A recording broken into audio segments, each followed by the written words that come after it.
Novi Sad je od 15. do 22. juna stoloterijska prestolnica Evrope, ali i stoloterijska prestolnica sveta.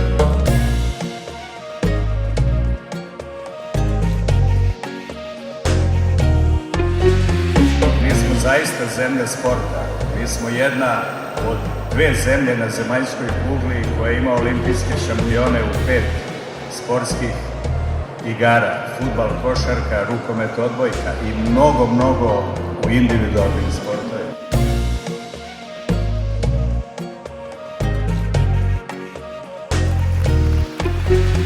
Table tennis for all for life.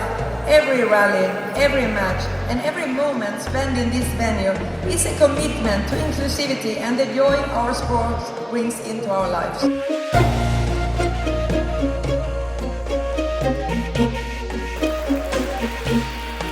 Let this tournament be a reminder that sport has the power to bring us together, no matter our age, language, or background.